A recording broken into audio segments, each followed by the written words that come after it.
Bonsoir à tous et bienvenue sur Touche pas mon flic, mais aussi sur la chaîne d'Éric Zemmour. Et en l'occurrence, ce soir, je reçois Monsieur Éric Zemmour. Une chance, un honneur pour moi de le recevoir. On va parler forcément de police et de justice. J'ai aussi de la chance, puisque sur ma gauche, un invité, un commissaire divisionnaire à la retraite, hélas, qui va aussi nous aiguiller sur comment se passe la police, l'arrière-boutique de la police. Donc, Monsieur Zemmour, merci vraiment pour cet entretien. Alors, comme je vous l'ai dit, vous êtes mon Johnny Hallyday, voilà. Donc je suis très honoré. Merci. On va parler de police-justice, donc des sujets peut-être un peu difficiles, et puis j'espère qu'on va aussi avoir des sujets un peu plus légers. On va attaquer donc de suite sur l'actualité avec ce viol à l'hôpital, un énième problème avec un OQTF. Oui, j'allais dire, ça devient banal. Alors, vous avez d'un côté un migrant qui reçoit les fameuses, dans toute la France va savoir ce qu'était ce terme technique d'OQTF que personne ne connaissait il y a encore 6 mois. Donc, obligation de quitter le territoire français, qui ne sont respectés par personne, on a compris, qui ne sont appliqués par personne, on a compris aussi. Et de l'autre, j'allais dire n'importe quel lieu, parce qu'aujourd'hui c'est comme ça, la rue, l'hôpital, l'école, il n'y a aucun lieu sacralisé, aucun lieu protégé. Vous pouvez vous faire agresser, voler, violer n'importe où, à Paris et dans le reste de la France. Et donc là, cette pauvre femme qui a été violée alors elle était blessée et qu'elle se faisait soigner, et qui est violée par un Jordanien, je crois, qui la suivait depuis avant qu'elle rentre à l'hôpital. Si vous voulez, ce n'est pas étonnant. Comme je l'ai dit, quasiment, je crois que c'est moins de 10% des OQTF qui sont appliqués, donc personne n'est renvoyé. Et deux, il n'y a absolument plus de lieux protégés, sûrs, en France. Il y a une espèce d'ensauvagement, c'était l'expression à la mode il y a 2 ans. Vous vous souvenez qu'il y avait eu une polémique entre Darmanin et Dupond-Moretti, le ministre de l'Intérieur et le ministre de la Justice. Je les ai toujours soupçonnés de faire un numéro de claquette, c'est-à-dire le bon flic et le méchant, celui qui dit oui, il y a un ensauvagement, et l'autre qui dit mais non, pour pouvoir, dans la grande tradition du en même temps macronien, parler à ces deux électorats. Mais de toute façon, ça ne change rien, puisque, si vous voulez,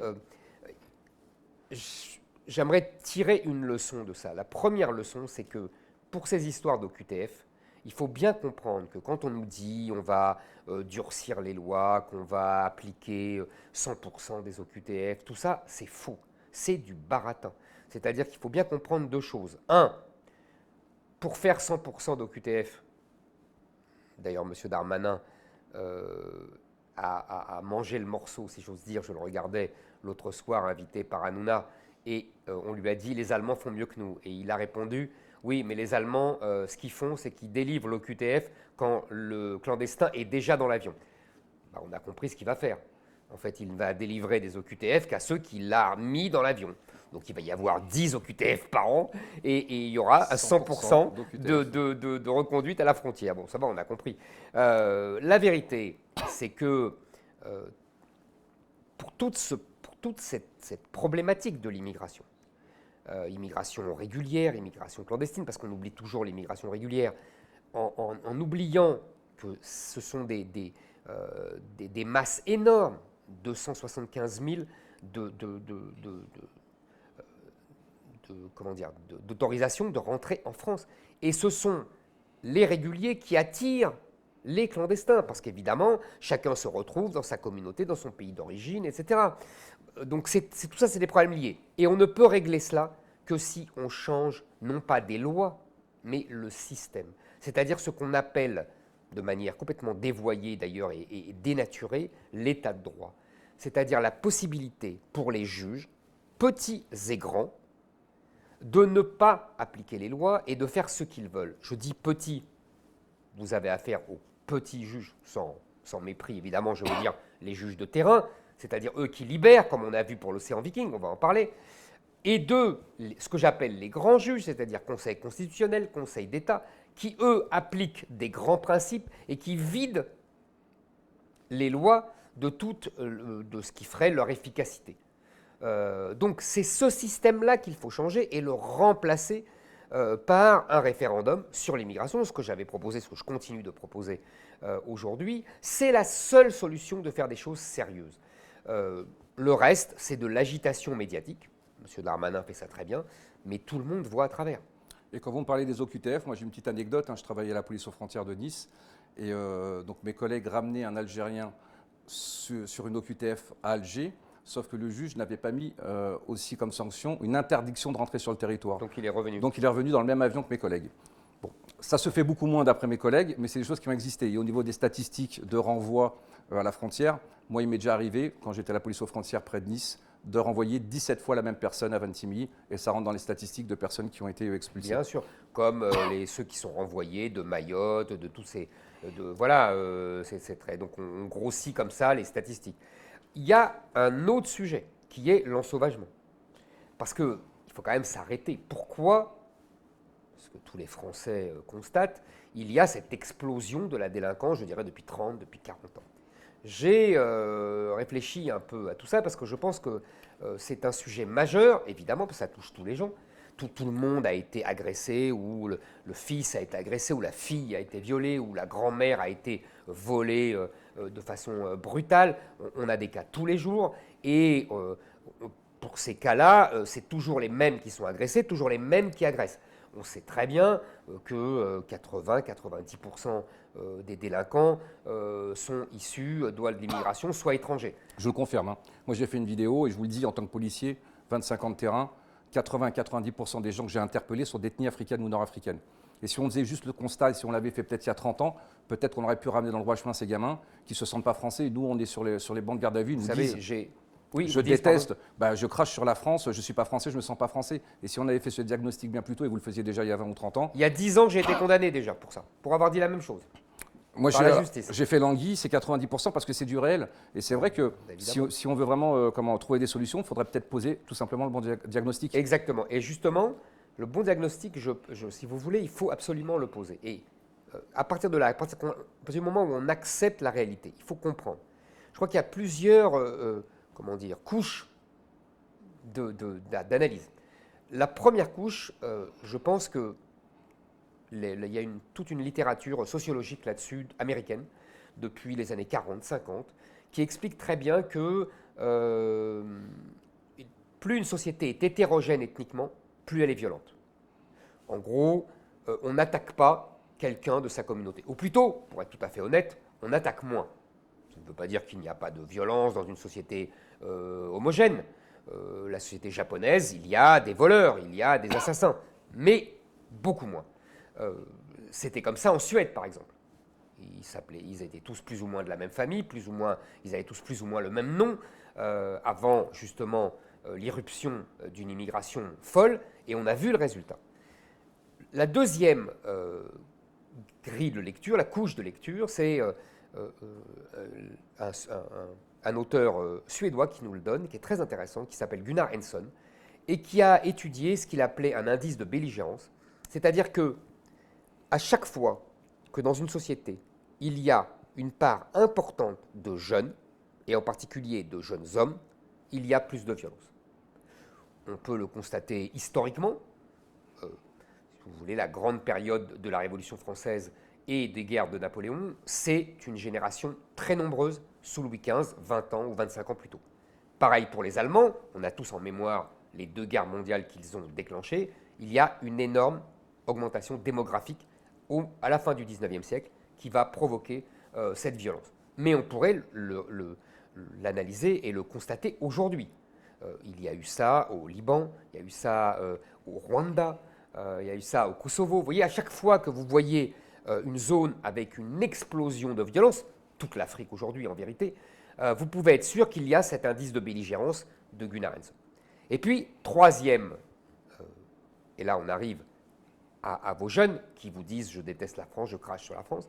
Troisième couche d'analyse, c'est historique. C'est-à-dire qu'on a fait venir des gens qu'on avait colonisés et qui venaient de se décoloniser. Donc plus ou moins dans la violence, dans la rancœur, dans la détestation du colonisateur. Et on les a fait venir et on n'a pas compris que les enfants ou les petits-enfants de ces gens qu'on avait colonisés voudraient prendre leur revanche historique, consciemment ou inconsciemment. Moi, je me souviens d'avoir croisé un jeune Marocain il y a quelques années dans la rue qui m'a dit comme ça de but en blanc, vous êtes venu chez nous, vous nous avez volé, ben, maintenant c'est notre tour. Et on ne vous prendra pas avec les armes. Moi, j'ai entendu quand je faisais du foot, on vous prendra votre pays par le ventre. Moi, c'est l'expression que j'ai eue. Alors, et quatrième couche, et j'ai fini, je dirais, il y a certainement une couche culturelle qui est le vieux conflit millénaire entre l'islam et la chrétienté. Vieux conflit qui a occupé l'histoire depuis 1000 ans et qui, contrairement à ce qu'on dit, n'est pas fini. N'est pas fini historiquement. Ces 4 couches, vous voyez, se cumulent pour donner, d'après moi, cette explosion de violence que nous vivons aujourd'hui. Je voulais en venir avec Maurice Signoli, qui est un peu plus ancien, on parlait de la fin du 19e. Donc, Moi, je viens de sortir de mon sarcophage. Voilà, il a connu Louis XIV, c'est très bien. et donc je me disais, oui, moi en tout cas, depuis 23 ans, 24 ans, comme je dis, j'ai interpellé 90% de personnes d'origine africaine ou nord-africaine. Est-ce que vous, qui êtes un peu plus ancien, est-ce que vous avez vu justement le changement ou c'était déjà, ça commençait déjà? Alors, en écoutant M. Zemmour, là, il y a une pensée de Platon qui m'est revenue à l'esprit. Il n'est pas donné à tout le monde d'apercevoir le mal dans son commencement. C'est le privilège des profonds politiques. Alors, il me semble que ça remonte à 2500 ans. Et donc, déjà à l'époque, discerner les bons politiques, on avait un mal de chien. Mais, donc, comme je disais, moi je suis sorti de mon sarcophage de retraité pour venir à l'invitation de Bruno Attal, que je considère comme quelqu'un d'assez exceptionnel d'ailleurs, parce que aussi incroyable que ça puisse paraître, il passe souvent son temps à l'IGPN, à l'IGS, alors qu'en réalité il est d'une rare loyauté envers l'institution. C'est-à-dire qu'il est d'une rare loyauté envers l'institution et la mission policière. Alors, je n'aurais pas... Je voudrais pas m'égarer non plus dans toutes sortes de citations. C'est la première fois qu'un commissaire me dit du bien de moi. Donc. Je voudrais pas m'égarer non plus, vous égarer dans d'autres citations, mais je crois que c'est encore Platon qui faisait dire à Socrate, apprendre, c'est se ressouvenir de ce qu'on a oublié. Donc, je vais venir ce soir pour vous dire ce que vous avez oublié. Moi, je suis rentré dans la police en 1974 par romantisme. C'est-à-dire que la société était tellement apaisée que la délinquance était marginale, il y avait des truands sympathiques. Donc l'engagement policier, c'était un engagement, notre quotidien était l'extraordinaire des autres. C'était ce qui faisait tout le charme de la police, du gardien de la paix au commissaire de police de la brigade criminelle. Et donc moi j'ai été beaucoup en police judiciaire et c'était un ravissement, quoi. On était en pleine procédure inquisitoriale. On n'avait pas connu encore toutes ces réformes multiples du code de procédure pénale, du code pénal, qui, au nom d'avancées sociétales disruptives, a créé un véritable chaos. Parce qu'aujourd'hui, je vais encore citer quelqu'un. Camus, dans Les Justes, disait le policier est au centre des choses. Hein, il faisait dire ça au maréchal Skouratov. Aujourd'hui, le policier, il est au centre d'un chaos dont il n'est pas responsable du tout et que pourtant on le rend seul comptable. Donc moi j'ai vu cette évolution. Hein. En l'espace de 40 ans, j'ai vu cette évolution d'abord du code de procédure pénale, du code pénal, mais également de la disparition de l'expiation de la faute. De la disparition de la culpabilité. Pour résumer un peu, je citerai cette anecdote d'un psychiatre qui, voyant une personne agressée qui gît sur le sol, s'approche de la personne et dit celui qui a fait ça a vraiment besoin d'aide. Donc on en est arrivé à cette situation-là, et par ruissellement, la procédure inquisitoriale a disparu. Les pouvoirs de police judiciaire, en l'occurrence, ont totalement disparu. Et surtout, ce que j'ai pu voir, moi, au cours de ces 40 années, c'est l'irresponsabilité politique.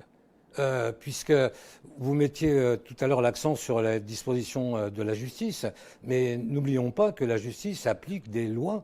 C'est-à-dire que c'est la bouche de la loi, comme disait Montesquieu.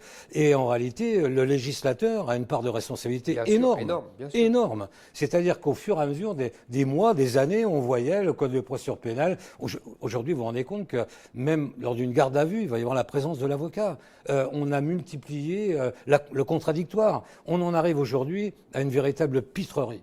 C'est-à-dire que là où avant un simple gardien de la paix avait un statut d'autorité, sa simple fonction faisait qu'il avait un véritable statut d'autorité. Aujourd'hui, tout ça a complètement disparu. Et comme en plus, on est dans un monde où le virtuel a pris le pas sur la profondeur, hein, l'image a pris le pas sur la réflexion, eh bien, les gardiens de la paix, avec ces fameux smartphones, là, moi je suis de la génération des cabines téléphoniques, donc j'ai encore un peu de mal, mais sont tout le temps la proie de la vindicte populaire, médiatique, etc., alors qu'ils ne font qu'œuvrer au bien commun. Et vous avez tout à fait raison, changement de loi, changement de législation, avec ce mélange dramatique, parce qu'en France c'est la spécialité, on fait les choses à moitié, entre procédure inquisitoriale et procédure anglo-saxonne à l'américaine, et on a mélangé les deux, sous pression de l'Europe, et on a gardé un bout de l'inquisitoriale et on a mis un bout de la procédure à Exactement. Parce que ça, c'est une catastrophe. Oui. On a les inconvénients des deux. Exactement. Et deuxièmement... Au bénéfice des délinquants. Hein, exactement. Et deuxièmement, l'élément majeur aussi, l'éléphant dans la pièce, c'est le changement de population. Oui. À partir du moment où il y a un changement de population, il y a un changement de délinquance. Moi, je recommande à tout le monde d'aller voir les films de gangsters des années 60-70 et de voir les films d'aujourd'hui. Tout est dit sur le changement de population que, par ailleurs, dans le débat médiatique et politique, on ne veut pas avouer. On commence. Maintenant, aujourd'hui, on commence à se dire le grand remplacement, on disait ça il y a 5 ans. Le grand remplacement, il n'y a que moi qui l'utilise. Hein. Oui, non, mais aujourd'hui, c'est repris et je crois que c'est 65% des Français. Ah oui, les Français, mais pas dans la classe politico-médiatique. Comme vous le remarquez, je ne suis pas Jean-Pierre Foucault et donc j'aurais peut-être du mal à animer ce débat, mais finalement, il s'anime tout seul parce qu'on a des gens qui savent de quoi ils parlent. Je voulais parler justement, aujourd'hui on arrive au bout du bout avec les citoyens qui veulent se défendre eux-mêmes, et finalement c'est le cheminement qui devait arriver, c'est-à-dire quand on voit que la police ou la justice ne fait plus rien, ne peut plus rien faire, les gens s'arment. On a vu ça à Stalingrad, on a vu ça avec la personne, je ne sais pas si vous avez entendu parler de ce père de famille dont la gamine a été agressée sexuellement, et moi mes collègues me le disent aujourd'hui qu'il y a de plus en plus de gens qui veulent s'armer, le fameux Daniel Guichard qui veut s'armer aussi ou des choses comme ça. Vous savez, là on peut revenir... Monsieur Signolet revenait à Platon, on peut revenir à l'origine des sociétés. L'origine des sociétés, qu'est-ce que c'est ? On a appris ça jadis à l'école, c'est-à-dire que les gens au début se défendaient les uns contre les autres, défendaient leur famille, leur tribu, etc. Et que la grande révolution, c'est l'État qui a dit « moi je vous protège et en échange, vous cessez de vous défendre les uns les autres » et selon l'expression consacrée, l'État a le monopole de la violence légitime. Et c'est ça le soubassement philosophique de nos sociétés et de l'invention de l'État. Hobbes explique ça très bien. Au départ, il y avait la guerre de tous contre tous, et puis les hommes acceptent d'aliéner leur liberté de se défendre parce qu'il y a un État qui leur garantit leur sécurité collective. À partir du moment où l'État renonce à ce rôle, pour des raisons d'ailleurs que vous avez un peu ébauchées, c'est-à-dire les droits des assassins et des coupables supérieurs aux droits des victimes, l'espèce de délire identitaire et individualiste où chacun veut assumer sa propre souveraineté. Donc l'État renonce. Donc, évidemment, on revient à l'origine de nos sociétés, à l'origine de l'État. Si l'État renonce à ce qui fait sa légitimité, chacun reprend ses billes, j'allais dire. Et donc, chacun revient à la société d'avant l'État, il y a des milliers d'années, c'est-à-dire où chacun se défend contre les méchants.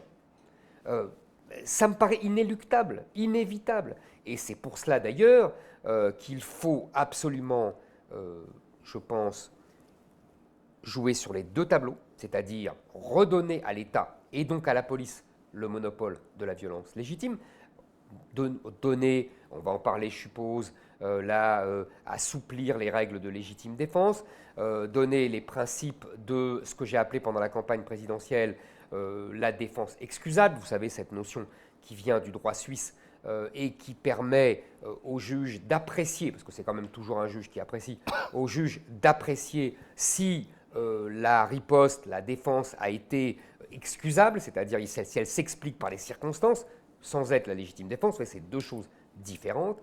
Et par ailleurs, permettre à l'État d'être beaucoup plus ferme, avec une justice qui applique des sanctions beaucoup plus fermes, c'est-à-dire peine plancher d'abord, pour qu'il n'y ait pas de peine en dessous d'un certain plancher pour certains délits et certains crimes, et deuxièmement, l'exécution effective des peines, parce qu'on sait qu'aujourd'hui, à force de réduction de peine, on réduit à 2/3 la peine d'origine. Et troisièmement, puisqu'on je parlais d'immigration et de changement de population et donc de changement de délinquance, l'expulsion effective des délinquants étrangers et la déchéance de nationalité, des doubles nationalités pour beaucoup de crimes et de délits. Donc vous voyez, c'est un ensemble, encore une fois, il faut une politique globale. C'est celle que je défendais, celle que je défends toujours. On ne peut pas toucher à une mesure, on ne peut pas se contenter, comme M. Darmanin, de dire « je vais mettre plus d'argent dans l'informatique ou dans les Canadaires ». C'est grotesque. Mais c'est pour ça, on a la transition, et donc on devait parler de la légitime défense. Merci de m'avoir aidé. Donc la légitime défense, oui, dans la légitime défense de M. Zemmour, il y a la défense excusable qui n'est pas que pour les policiers, qui est aussi pour les citoyens. Exactement. Donc les citoyens, demain, une personne rentre chez vous, vous la retrouvez dans la chambre de votre gamine et les circonstances font que votre riposte va être disproportionnée, c'est-à-dire que vous allez lui faire un peu mal au monsieur. Eh bien, écoutez, un juge aura les moyens. Voilà, et puis il aura les moyens, parce qu'il y a des juges qui se disent, écoutez, moi, monsieur, je suis obligé de vous faire placer en garde à vue, mise en examen, je vais vous poursuivre, et cette victime va vivre un enfer. Là, le juge pourra dire, écoutez, vu les circonstances, je vous excuse. Exactement. Et donc, du coup, on n'ira pas au bout. Ensuite, il y a la légitime défense des policiers. Quand vous êtes policier, ça m'est arrivé, je pense que ça nous est tous arrivé, à un moment de votre vie, vous devez dégainer, vous devez sauver une vie, la vôtre ou celle d'autrui. Et ce quart de seconde-là, ce temps ne doit être là que pour penser à ça. Je vais sauver une vie. Aujourd'hui, 100% des policiers, s'ils doivent sortir leurs armes et tirer, ils ne penseront pas à sauver une vie, mais ils penseront plutôt à se dire « ce soir, je ne verrai pas ma femme, je serai placé en garde à vue, je serai mis en examen, je serai suspendu, je n'aurai plus de salaire, les médias feront de moi une crapule, il y aura une marche blanche pour celui qui a agressé. » Et donc, aujourd'hui, j'ai des dossiers sur mon bureau de policiers qui ont mis en danger la vie d'autrui. C'est-à-dire qu'ils m'ont préféré ne pas tirer. Dans le Nord, j'ai un exemple, un policier, une attaque au couteau, le couteau, la personne veut planter le policier se met à courir. Il court pour ne pas tirer. Pour ne pas tirer. Voilà où on en est arrivé. L'affaire Sarah Halimi. L'affaire Sarah Halimi, le policier a la clé de la porte de Sarah Halimi. Est-ce que dans son subconscient, il se dit « je rentre, si je tire sur l'agresseur, ma vie est foutue ». Et ça, il faut vraiment l'inverser. Dans l'intérêt, aujourd'hui, ceux qui n'aiment pas les policiers, c'est peut-être pas, vous dites, tant pis pour eux, mais aujourd'hui, on n'arrive même plus à sauver nos concitoyens. Et donc, on en revient à ce qu'on disait tout à l'heure, avec les gens qui veulent se faire... On en arrive effectivement à cette aberration. Moi, il m'est arrivé de participer à des jurys de concours de garde à paix, et on posait souvent cette question, quelqu'un s'approche de vous avec un couteau, comment vous réagissez ? 90%, pour ne pas dire 100% des policiers disaient je vais appeler du renfort, je vais essayer de le raisonner, je vais essayer de discuter avec lui, etc. Mais on lui dit, mais il s'approche, il va donner un coup de couteau. Oui, mais quand même, voilà, on en est arrivé. Ah oui, non, mais vous avez tout à fait raison, c'est-à-dire qu'on a complètement renversé la charge psychologique. La peur a changé de camp. La peur a changé de camp. Auparavant, le policier a peur de ce qu'il a dit. Exactement. Auparavant, c'était le voyou qui avait peur du policier. Aujourd'hui, c'est le policier qui a peur du voyou, non pas du voyou en lui-même d'ailleurs, que des conséquences de son acte. Ouais. Et effectivement, c'est ça qu'il faut impérativement changer pour revenir à mon fondement des sociétés dont je vous parlais tout à l'heure. Si c'est la police qui a le monopole de la violence légitime, c'est le policier qui doit être sûr de lui. Et c'est le voyou qui doit savoir qu'il transgresse une règle.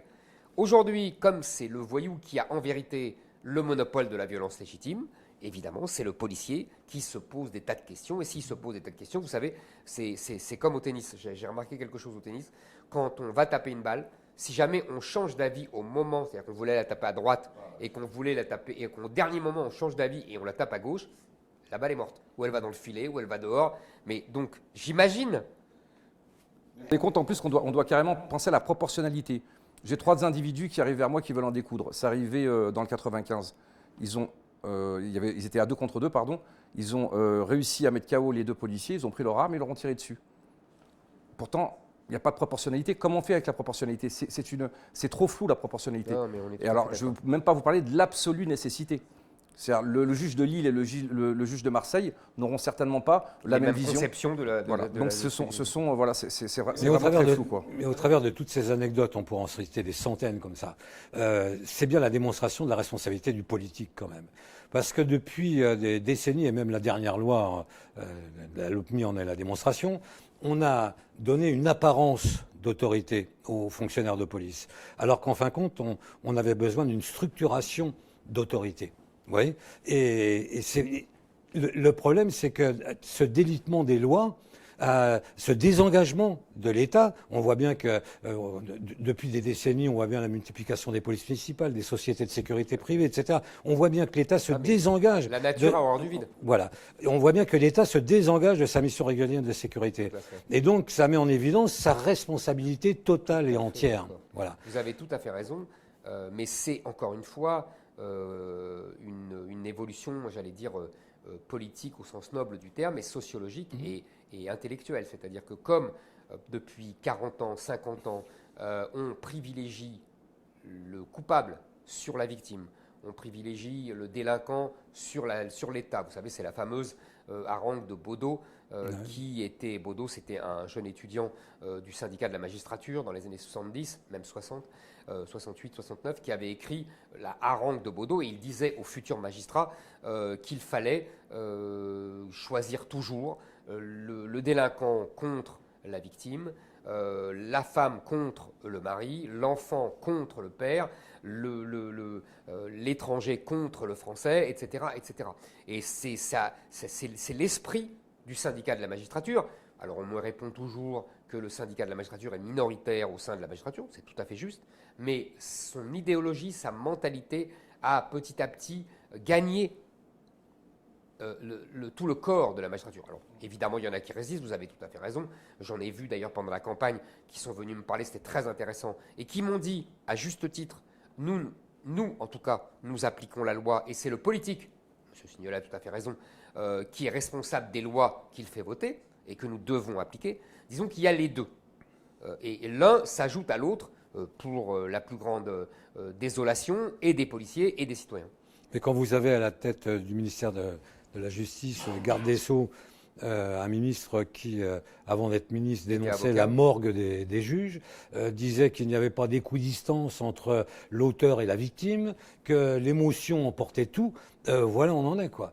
Donc, on va avoir politiquement un chemin très long à parcourir. Je m'en suis rendu compte. Voilà, ne serait-ce que pour conquérir également l'esprit des Français, parce qu'il faut les éclairer de plus en plus, absolument. Parce ils ont été bernés, bercés, leurrés, la sémantique l'a emporté sur le profond. Et même l'homme ordinaire, aujourd'hui, a des doutes. Des mauvais réflexes. Voilà, exactement. Je peux même vous donner un petit exemple. Vous savez, normalement, les statistiques ethniques sont interdites en France. Et pourtant, vous avez le CNRS et les défenseurs de droit qui ont fait une étude de statistiques ethniques en disant que vous aviez 20 fois plus de chances d'être contrôlé quand vous étiez africain ou nord-africain. Donc du coup, j'ai travaillé le dossier, j'ai appelé le défenseur des droits, il n'a pas voulu me répondre, et finalement, j'ai eu l'information. Devinez où ils ont fait leur étude, le défenseur des droits? À la Gare du Nord et à Châtelet. Voilà, donc déjà, on voit déjà l'objectivité de l'étude. Et M. Macron a repris chez Brut cette étude. Hein. Et donc, je me suis dit, mais comment avez-vous fait? Vous avez suivi discrètement les policiers pour savoir qui contrôlait? Et il me dit, oui. Je lui dis, mais c'était avant ou après infraction? Parce qu'en gros, les policiers contrôlaient suite à une infraction, en général des gens qui sautent le tripode. Et donc, du coup, on leur a fait dire, on a fait dire à cette étude, regardez, ils contrôlent 10 fois plus de Noirs et d'Arabes. Désolé, c'était après infraction. Donc pour vous dire, voilà, nos adversaires, comme les violences policières, qui est la sémantique violence policière. Moi j'ai été violent 100 fois dans ma carrière, mais c'était légitime. C'est ce que j'allais dire. J'ai souvent dit ça pendant la campagne présidentielle. Il n'y a pas de violence policière. Puisqu'on en revient à mon histoire de violence légitime, si l'État a la police légitime, à la violence, l'exercice de la violence légitime, là, il ne peut pas y avoir de violence policière. C'est un oxymore, ça n'existe pas. Ou alors, mais c'est bien le but sémantique recherché, on délégitime la police et derrière, on délégitime l'État. Et d'ailleurs, derrière, puisque vu la population qui est en jeu, on délégitime la France. C'est tout un jeu comme ça de quilles qui est volontairement mis en branle par les gens de la France insoumise et tous ces gens d'extrême gauche. Comme la présomption d'innocence, il y a une question d'un policier qui vous pose la question, comment se fait-il que nous, policiers, on ne bénéficie pas de la présomption d'innocence? On peut, pour preuve, vous tapez affaires éclairs sur Google, vous ne verrez jamais le mot présumé pour les policiers. Affaire Théo, c'est pareil. Et tout ça, comme vous le dites, c'est l'extrême gauche qui... Bien sûr. Vous savez, quand on a une gauche et une extrême gauche qui tiennent l'école, l'université, les médias, le cinéma, la publicité, la télévision, il y a les séries Netflix, Walt Disney. Là, vous avez un tapis, si vous voulez, ce que j'ai appelé le grand endoctrinement. Et donc, évidemment, que la police, je vous dis, est la première cible de cette machine de grand endoctrinement, tout simplement parce que, je vous répète, la police incarne l'État et l'État incarne la France. Et donc, il faut absolument, pour atteindre la France, il faut d'abord dégommer la police. C'est ce qui est fait depuis 20 ans, 30 ans, 40 ans. Et si vous voyez les journaux d'extrême gauche, je vais vous faire une petite révélation. On pense que les journaux d'extrême gauche, comment font des investigations extraordinaires. Je vais vous dire ce qui se passe aujourd'hui en France, et j'ai 50 affaires. Le voyou, qui va se plaindre de violences policières, va contacter l'Outsider, Mediapart ou Libé, et va leur donner le dossier. Quid du secret de l'instruction? Le grand journaliste prend le dossier, prend les bonnes feuilles qui l'intéressent, et le policier se retrouve sans débat contradictoire, épinglé par la presse. Voilà, épinglé par la presse. Donc, quid du secret de l'instruction, quid de la présomption d'innocence, et le policier se trouve encore désarmé face à... Parce que, et M. Signolet a raison, parce qu'il n'y a pas le politique pour le soutenir. Vous vous souvenez, on en plaisantait avant l'émission, de Charles Pasqua, qui justement, lui, quand il était ministre de l'Intérieur en 1986, disait toujours que, et puis en 1993, disait toujours qu'avec lui, les policiers seraient toujours soutenus. Ça a l'air de rien, ça a l'air des tartarinades, mais en vérité, ça change, je pense, une ambiance. Mais il le faisait. Bien sûr. Il ne disait pas « je vais vous soutenir ». Dans l'affaire de Human Bomb, souvenez-vous, où Nicolas Sarkozy. Ouais, c'est Nicolas Sarkozy qui était parti chercher des petits-enfants. Le gamin, ouais. Voilà, le gamin. Et donc les policiers ont tiré. Vous savez qu'il y a eu un procès derrière. Ah oui, il y a eu un procès derrière. C'était le RAID, je crois, ou le GIPN, je ne sais plus de l'époque. Et donc on reprochait aux policiers d'avoir tué l'individu qui avait une ceinture d'explosifs avec des enfants dans une maternelle et qui tenait le bouton. Voilà, et ils ont quand même été poursuivis. Parce que Libération s'était rendu compte que ce même fonctionnaire, que je connais très bien, quelque temps auparavant, était déjà intervenu sur une affaire de prise d'otage et avait également tiré. Et donc ils avaient dit c'est un tueur potentiel. Bien, le RAID, c'est son boulot. Quand même. Voilà, exactement. on en est là. Le problème, c'est l'image également. Hein. Aujourd'hui, l'image est tellement omniprésente. Chaque intervention de police policière est filmée et par définition, elle est arbitraire. C'est-à-dire qu'à par définition, à partir du moment où le policier vous met à terre, vous met les pinces, etc. Et je peux vous dire qu'on peut faire dire ce qu'on veut aux images. Ah oui, tout à fait. Vous êtes le premier, et ça je vous en serai toujours reconnaissant. Et regardez, tapez tous sur Google, mais le premier qui a débusqué l'affaire Zecler, c'est pas moi, c'est M. Zemmour. Sûr, je me souviens. Qu'est-ce que vous êtes pris à l'info, je me Exactement. Qu'est-ce que vous êtes pris en disant oh là là, mais c'est louche, je vois pas 3 policiers se lever le matin et aller. Et finalement, le montage, voilà, est une évidence. Aujourd'hui, j'espère que les policiers. Mais vous savez, vous avez raison, il faut le dire, parce que ce n'est pas une évidence pour tout le monde. Il reste quelque chose dans la tête des gens que ce sont les policiers qui sont coupables, etc. Mais voilà. Je parlais avec une journaliste et qui me disait non, l'affaire Zecler, elle est carrée. Je lui dis mais est-ce que vous avez vu la vidéo, la contre-vidéo que j'ai faite? Elle me dit non. Je dis mais le débat contradictoire, regardez après et il y a un avis tranché. Et c'est et je vais aussi vous citer, donc c'était dans Ça se dispute. Alors c'est très vieux avec Doménac.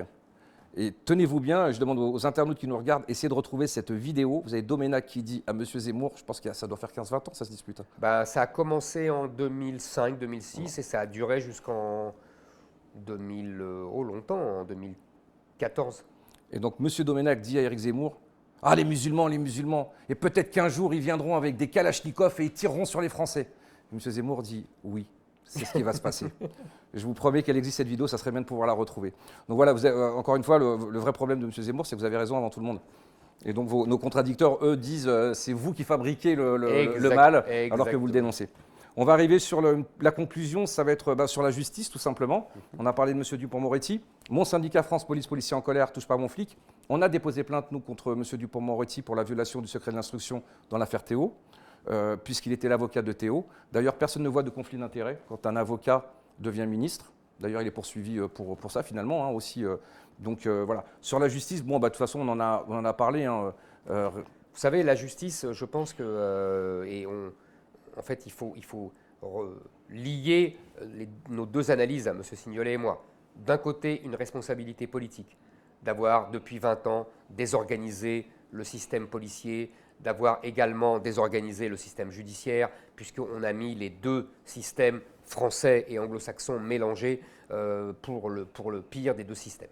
Deuxièmement, évidemment, et les syndicalistes magistrats ont tout à fait raison là-dessus, le manque de moyens absolument scandaleux qui est consacré à la justice. Je crois qu'on est un des pays d'Europe qui consacre le moins d'argent à sa justice. C'est absolument scandaleux. On arrive avant la Hongrie. Bon.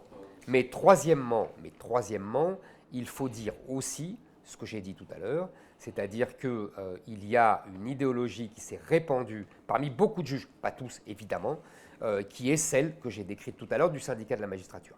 Et quatrièmement, il y a en vérité un problème de place de prison. C'est-à-dire que à partir du moment où il n'y a pas assez de places de prison, qu'il y a, je crois, 100 000 peines non exécutées et que nous avons seulement 60 000 places de prison, le juge devient simplement un hôtelier. Il dit simplement, bah là il y a de la place, là il n'y a pas de place, donc s'il y a de la place, eh ben, je le mets en prison, s'il n'y a pas de place, eh ben, je vais trouver un système alternatif à la prison. C'est aussi bête que ça, et ce n'est pas de sa faute, il faut le reconnaître. Donc il y a tout un ensemble, vous voyez, moi j'avais proposé évidemment la création de places de prison, mais c'est beaucoup plus difficile qu'on ne le dit en général. Tous nos candidats à la présidentielle et présidents promettent cela, et on voit qu'elles ne sont jamais appliquées. Parce qu'en fait, non seulement ça coûte de l'argent, mais la plupart des maires refusent d'avoir une prison sur leur commune. Donc c'est beaucoup plus difficile. Donc moi j'avais proposé un système simple. On a 60 000, 70 000 prisonniers, 80 000. On a 25 000, 25% je crois, étrangers. Il faut d'abord expulser cela. Puis avec tous les doubles nationaux qu'on a et qu'on pourrait déchoir de leur nationalité, il y a beaucoup de gens qu'on pourrait renvoyer. Cela dit, il y aura ensuite un problème politique et diplomatique, car les pays d'où viennent ces gens ne veulent pas reprendre ces voyous.